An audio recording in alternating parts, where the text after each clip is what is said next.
ang lugar po namin ay mataas. Kapag dito po bumaha, imposible po kasi pag bumaha po kasi dito, lubog na po ang Manila. No? So yan po yung lugar namin. No? Pag bumaha dito, ibig sabihin lubog ang Manila. So hindi mangyari yon kasi lulubog talaga ang Manila. No? So hindi po mangyari yon. Kaya kung ang bahaman po dito sa lugar namin, malaki na po yung hanggang talampakan. Malaki na yon, yung baha na yon hanggang talampakan. At yun po ay sa daan lang, hindi po yun pumupunta sa loob ng mga bahay.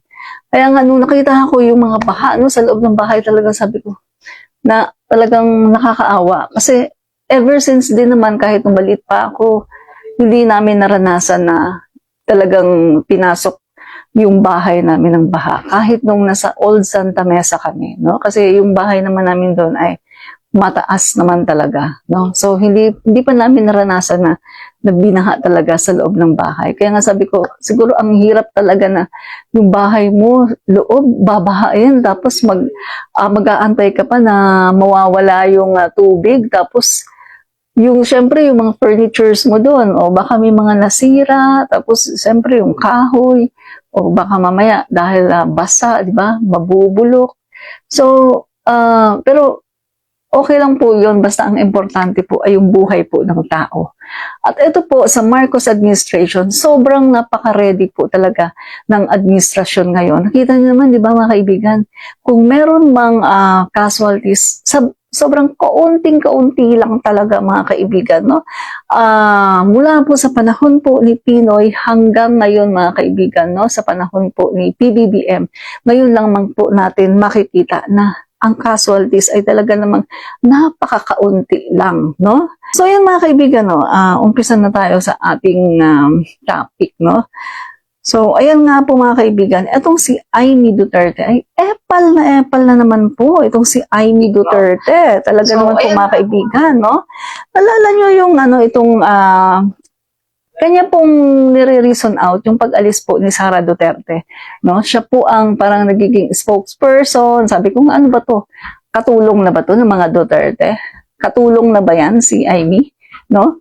Parang nangyayari, parang katulong na siya, mouthpiece ng mga Duterte, no? Kasi siya yung siya yung kapag may nangyayari siya ang nauuna kaagad na nagtatanggol sa mga Duterte.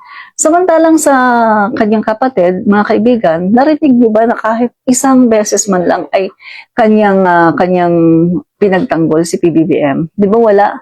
Wala po mga kaibigan, never po niya pinagtanggol si PBBM sa lahat po ng mga batikos, kahit mga below the belt na batikos kay PBBM, never po niya na pinagtanggol.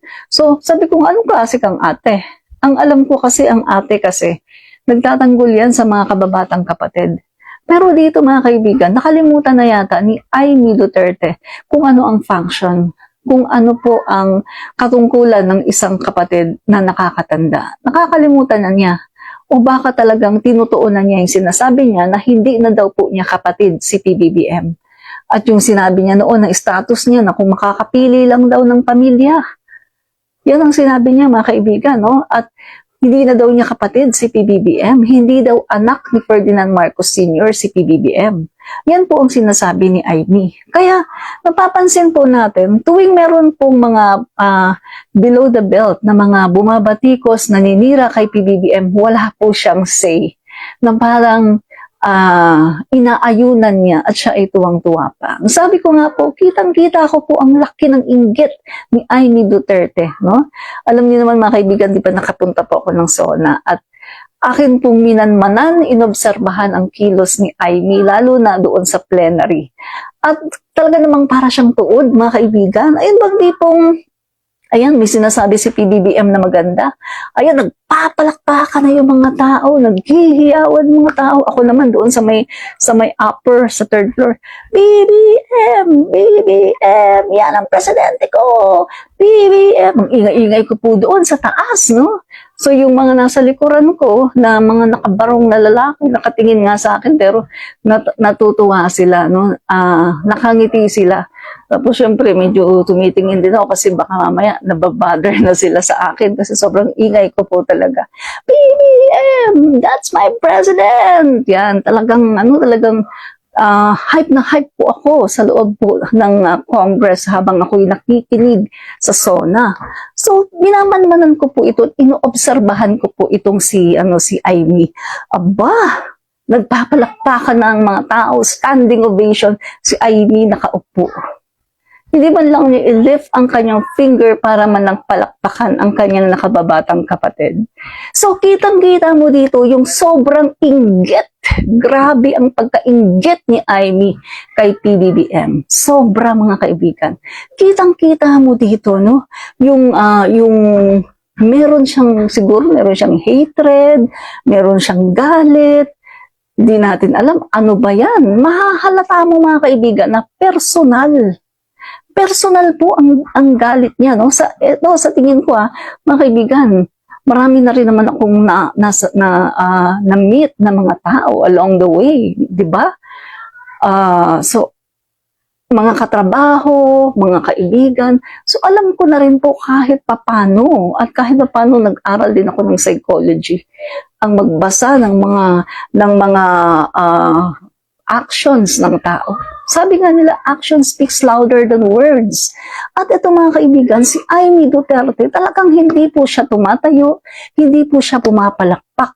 Alam niyo ba, mga kaibigan, napatayo na nga si Risa Hontiveros, napapalakpak na nga sila Risa, yung mga hindi masyadong okay, mga kaibigan, sa pamumuno ni PBBM. Kumbaga, yung hindi masyado ayaw nila kay PBBM, kumbaga, no? Sa madaling salita. Hindi po nila type si PBBM, pero napapatayo po at napapalakpak. Pero yung kapatid pa man din na naturingan, nakaupo lang siya, hindi man lang siya nahiya sa kanyang balat na isa siyang Marcos, at ang nagsasalita na pinapalakpakan with standing ovation ay kanyang nakababatang kapatid. Magandang sinasabi ni PBBM. Di ba, mga kaibigan, kung ikaw ay isang politiko at wala kang bitter na sa puso, o hindi ka nag-a-abhor ng kahit anong hatred, ng galit, tatayo ka no? Para sa bayan, mga kaibigan. Kasi ang sinasabi ni PBBM ay magaganda para sa bayan, para sa mamamayang Pilipino, para sa Pilipinas. Pero ito si Amy Duterte, manotok. Nakaupo lang siya at talagang hindi po siya pumapalakpak. Never ko pong nakita na siya ay pumalakpak. Never kong nakita na siya ay tumayo. Mga kaibigan, bago dyan, nung hindi pa po nagsusona, di ba, pumasok si PBBM sa isang room, no? At nandun po si First Lady, nandun po si Sandro, si Nervini, si Simon, tapos andun yung mga tao na nag-a-assist, no? And then, mga kaibigan, doon pa lang kitang-kita mo na yung nagpapapicture sila, di ba? Magpapapicture kayo. Kita mo mga kaibigan, ate ka ng Pangulo ng Pilipinas. Pero, saan siya tumabi? Hindi man lang siya tumabi kay PBBM, doon siya sa dulo, tumabi siya kay Coco Pimentel. So, doon makikita mo na, mga kaibigan. Sabi ko nga, pumunta ka pa. Sana hindi ka na pumunta sa SONA. Sana nanahimik ka na lang sa bahay mo at nanood ka na lang. Or kahit huwag ka nang manood, katulad ng ginawa ni Sara Duterte. Di ba sabi ni Sara Duterte, kahit daw panoorin, ay hindi daw niya papanoorin ang SONA. Taray ng lola, ang taray ng Vice President, no? Kahit daw panoorin, hindi niya papanoorin ang SONA ni PBBM. Ganon po siya ka-bitter, ganon po siya mamersonal, ganon po siya parang kinder po ang kanyang pag-uugali ay pag-uugali lang ng isang kinder na hindi mo nabigyan ng tsokolate at nagagalit sa iyo to the max at hindi ka talaga papansinin. Hindi mo ako binigyan ng chocolate. Ayoko sa iyo. O parang ganoon si Sara, mga kaibigan, no? Hindi daw niya papanoorin kahit panoorin man lang ang SONA, di ba? Bitter, ang palagay ko itong si Sara Duterte ay ipinanganak na pinapakain ng ampalaya. Palagay ko yung mother niya, no, nung nagbubuntis, puro ampalaya ang kinakain. Kaya si Sara Duterte ay lumabas na bitter, di ba? So mabalik tayo, mga kaibigan, no, yung imbis na, kasi picture taking family, no? Family, pagkatapos yung with the senators. So, hindi po siya tumabi kay PBBM, doon po siya sa dulo, tumabi po siya kay Coco Pimentel. Ba? So, doon pa lang makikita mo mga kaibigan, sobrang laki ng inggit ni Amy Duterte. Kahit naman ano ang gawin kasi ni Amy, hindi naman siya magiging Pangulo ng Pilipinas.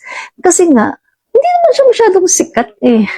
Ang hinahanap naman talaga ng tao ay si PBBM, hindi po si Amy.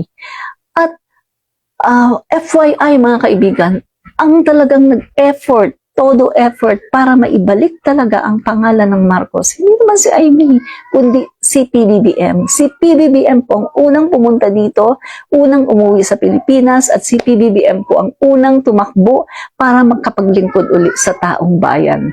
Si PBBM po ang nagkalakas ng loob na harapin ang lahat ng mga sasabihin ng mga tao, lahat ng mga paninira, lahat ng mga dilawan na yan, hinarap po ni PBBM. Siya ang unang pumunta, umuwi sa bansa. At siya po ang una na tumakbo sa eleksyon. Kaya masasabi natin, hindi si Amy ang hinahanap ng tao. Ang hinahanap ng tao ay walang iba, kundi si PBBM. Junior. Ang junior ni Apo Lakay na napakatalino, no? Kaya mga kaibigan, itong si Amy, hanggang dyan na lang siya, hanggang inggit na lang siya.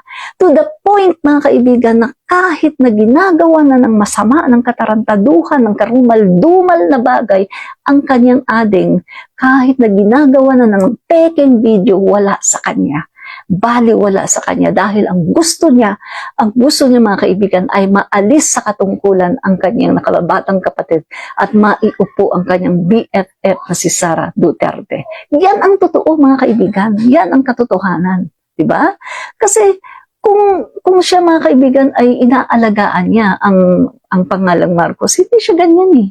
Kaso tinatraidor niya ang pangalang Marcos, tinraidor niya ang mga loyalista, tinraidor niya ang mga Marcos supporters, tinraidor niya ang taong bayan dahil dito nakikita natin mga kaibigan na wala po siyang loyalty sa Pilipinas, sa taong bayan. Ang loyalty po niya ay sa mga Duterte lang. Sabi nga niya, kahit nag-iisa na lang siya, ay ipagtatanggol niya. I stand by Duterte. Sabi niya, kahit nag-iisa na lang siya mga kaibigan, kahit alam niya na mali ang ginagawa ni Duterte, kahit alam niya na hindi maganda yung ginagawa ni Duterte, doon pa rin siya mga kaibigan at pinaninindigan niya yun. Yan ang isang politiko na hindi dapat makapasok sa national election dahil ang politiko na ganyan mga kaibigan ay puro lang palakasan system, puro lang kung sino yung kaibigan, yun lang.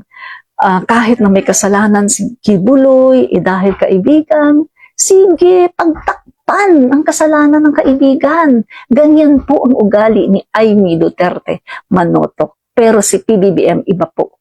Si PBBM po ay nagmana kay FL at saka kay Apo Lakay na hindi po nila kinukonsinti yung mga mali. Diba? Saan kayo nagmana yan si Amy? Saan ba nagmana yan? Bakit ganyan ang ugali? Diba? So yan mga kaibigan na, sabi ko nga, pumunta pa to. Sana hindi na lang to pumunta sa SONA. Sana ginaya na lang niya si Sara.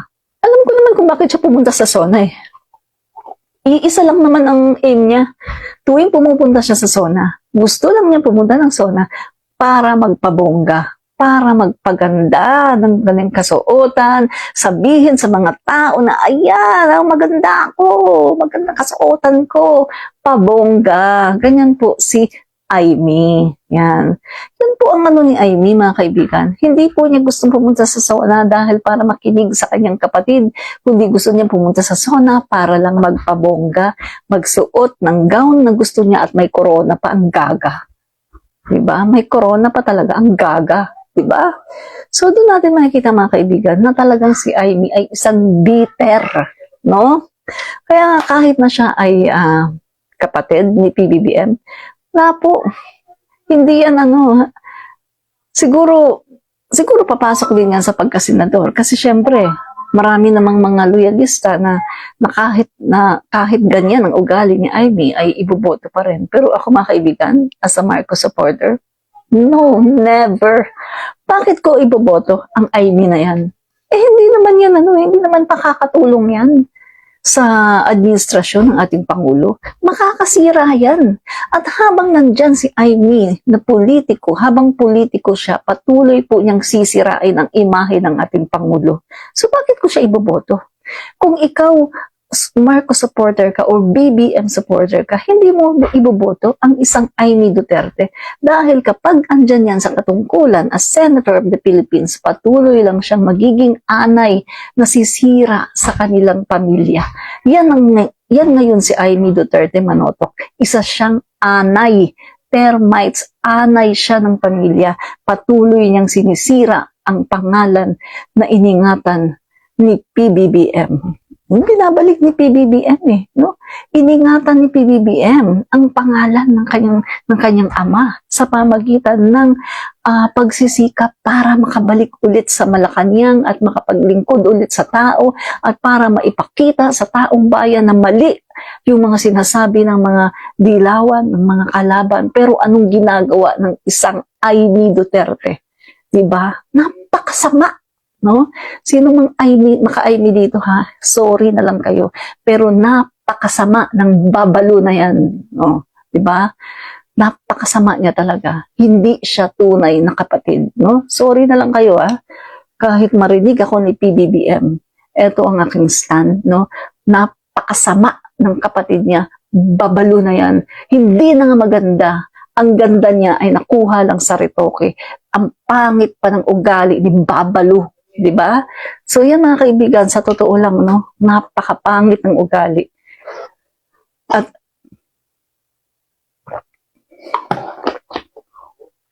sorry guys ha. Totoo lang sinasabi ko dito. Mapangit talaga ugali, di babalo na yan. No? So, ano pa mga kaibigan? Pag-usapan pa natin to. No? Yun nga, no? Para siyang tuod, mga kaibigan. Wala talaga siyang reaksyon. Wala. Tapos mga kaibigan, itong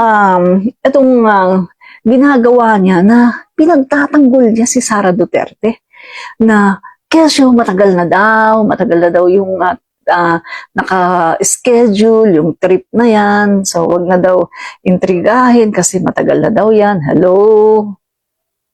Basahin ko yung isang komentaryo dito ni may punto kasi siya kaya kaya basahin natin to. Ramon Tulfo. Si Ramon Tulfo, no? Ang alam ko DDS to, di ba? DDS ito Si Ramon Tulfo.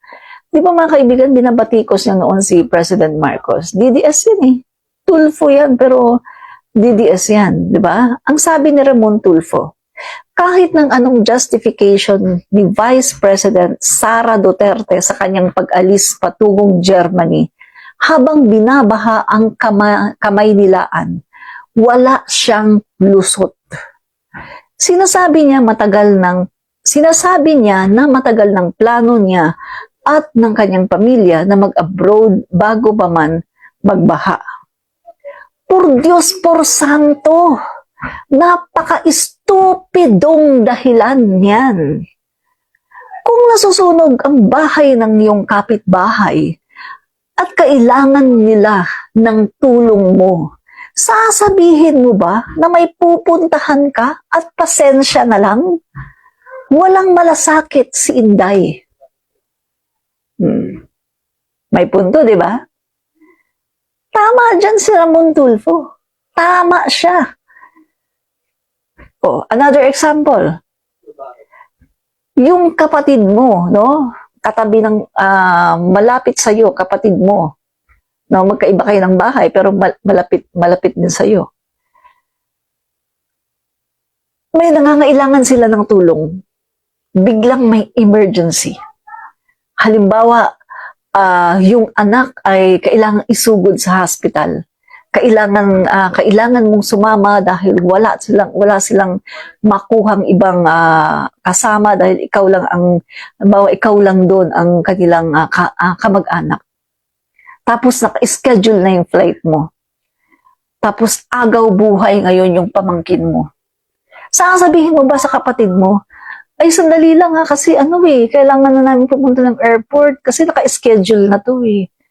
Pasensya ka na lang ha, kuha ka na lang, tawag ka na lang ng ibang tao, kahit sino dyan. Pasensya ka na lang kasi naka-schedule na to eh.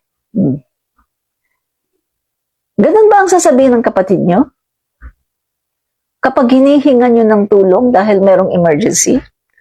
Kung ganun ang kapatid nyo, pues, sabihin nyo sa kanya, magpalit na siya ng apelyido dahil wala siyang malasakit.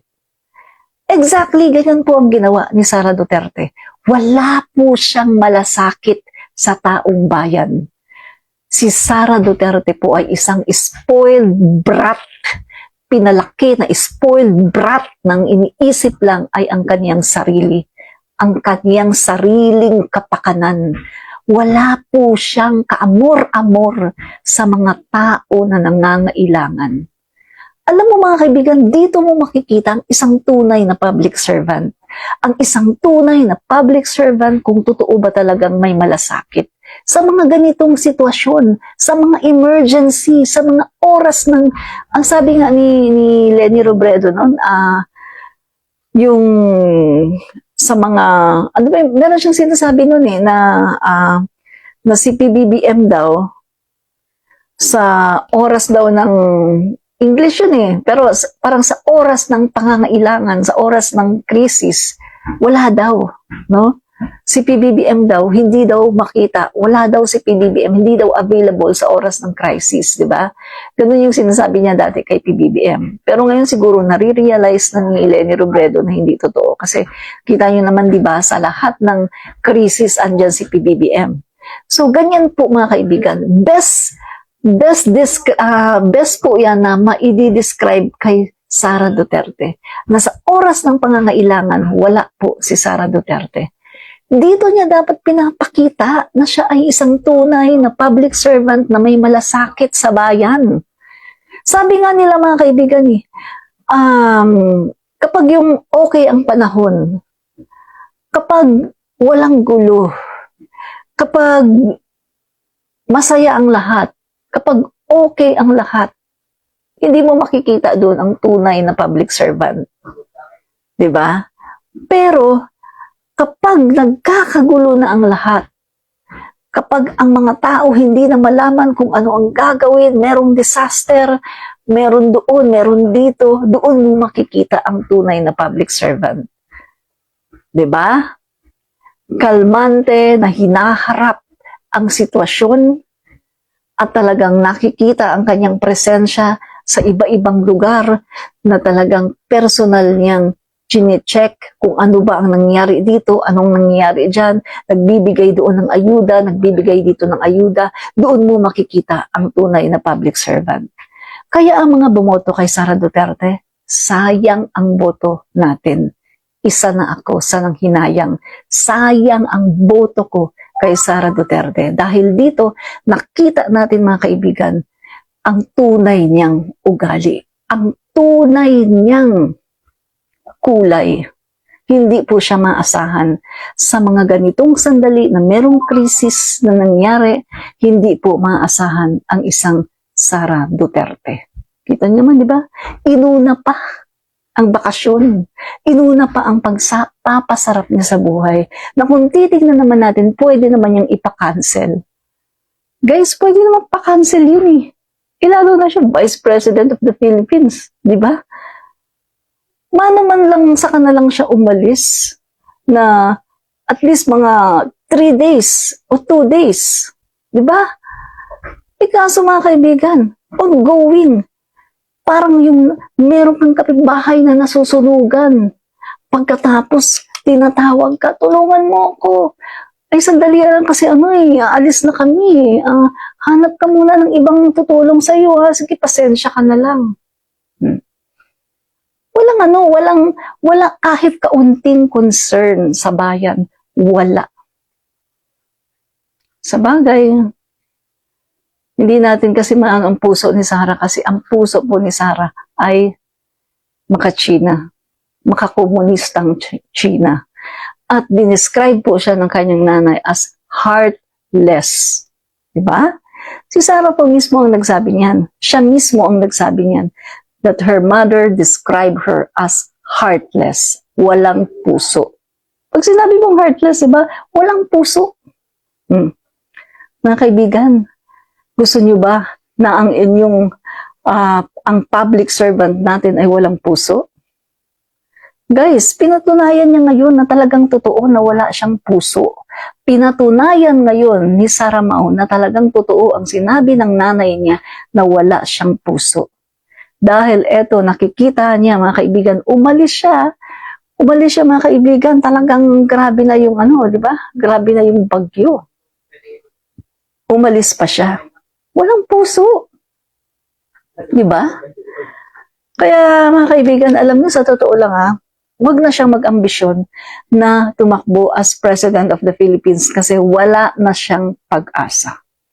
Sa totoo lang, wala talaga siyang pag-asa na magiging Pangulo ng Pilipinas dahil alam na ng mga tao ang kanyang karakas. Alam na ng mga tao ng isang Sara Duterte, hindi mo maaasahan sa mga krisis dahil uunahin pa yung kanyang personal na interest. Diba?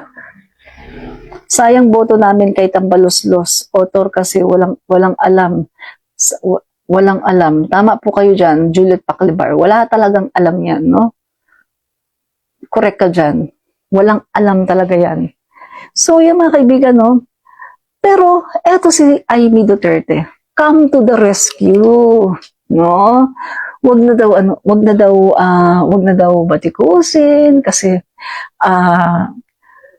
meron pa siyang justification na naka-ready na naman daw, naka-ready na daw yung yung mga pinapamigay, no? Mga kaibigan, alam nyo, sa ugali natin mga Pilipino, hindi sapat yan di ba? Hindi sapat yung sasabihin mo na, di ba, eto kapag meron nga mga birthday, yung mga talagang, yung mga events na mahalaga sa atin, di ba? Hindi sapat yung sasabihin na, ay, nagpadala lang ng regalo.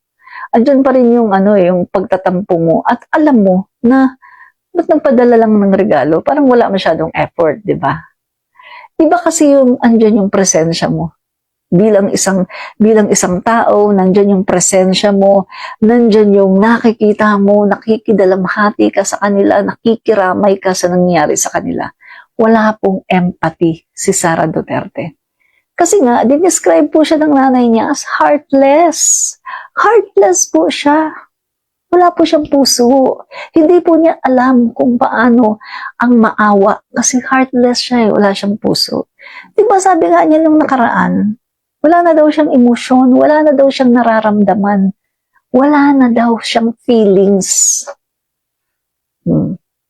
Kita niyo, doble-doble Dinescribe na siya ng nanay niya na heartless. Pagkatapos siya mismo nagsabi wala na siyang feelings. Boboto pa kayo ng ganyang politiko? Guys, hindi kayo niyan matutulungan.